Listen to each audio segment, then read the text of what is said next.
I am John. It's scripture time, and I'm reading chapter 47 from the King James. I'm reading chapter 47 from the book of Isaiah out of the King James Bible. And as you can see, I got my little scripture buddy Zoe here blessing us with her face. Look at that beautiful face. Green eyes. 47. Come down and sit in the dust, O virgin daughter of Babylon. Sit on the ground. There is no throne, O daughter of the Chaldeans, for thou shalt no more be called tender and delicate. Take the millstones and grind meal, uncover thy locks, make bare the leg, uncover the thigh, pass over the rivers. Thy nakedness shall be uncovered, yea, thy shame shall be seen. I will take vengeance, and I will not meet thee as a man. As for our Redeemer, the Lord of hosts is his name, the Holy One of Israel. Sit thou silent, and get thee into darkness, O daughter of Chaldeans, for thou shalt no more be called the Lady of Kingdoms.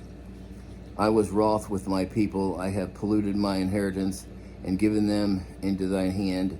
Thou didst show them no mercy. Upon the ancient hast thou very heavily laid thy yoke. And thou sayest,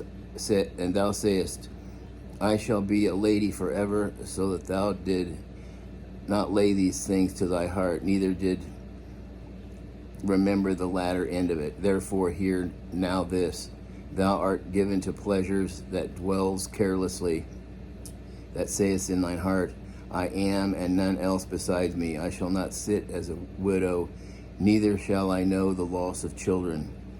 But these two things shall come to thee in the moment, in one day, the loss of children and widowhood. They shall come upon thee in their perfection, for the multitude of thy sorceries, and for the great abundance of thy enchantments. And I just want to point out that it was chapter 8.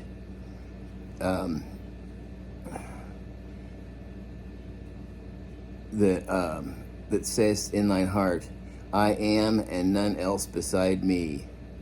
I shall not sit as a widow, neither shall I know the loss of children. Look for that when you're reading the book of Revelation. That'll make more sense. It came from right here. But these two things shall come to thee in a moment, in one day, a loss of children and widowhood. They shall come upon thee in their perfection, for a multitude of thy sorceries, and for the great abundance of thy enchantments. For thou hast trusted in thy wickedness. Thou hast said, none sees me. Thy wisdom and thy knowledge, it has perverted thee, and thou hast said in thy heart, I am, and none else besides me. So they're comparing themselves to a God. Therefore shall evil come upon thee. Thou shalt not know from whence it arises, and mischief shall fall upon thee. Thou shalt not be able to put it off, and desolation shall come upon thee suddenly, which thou shalt not know. Stand now with thy enchantments, and with the multitude of thy sorceries, wherein thou hast labored from thy youth. If so be, thou shalt be able to profit. If so be, thou mayest prevail. Thou art wearied in the multitude of thy counsels. Let now the astrologers, the stargazers, the monthly prognosticators stand up and save thee from these things that shall come upon thee. Behold, they shall be as stubble. The fire shall burn them. They shall not deliver themselves from the power of the flame. There shall not be a coal to warm it, nor fire to sit before it. Thus shall they be unto thee with whom thou hast labored, even thy merchants from thy youth. They shall wander every one to his quarter. None shall save thee. And that's the end of chapter 47. Until next time, God bless.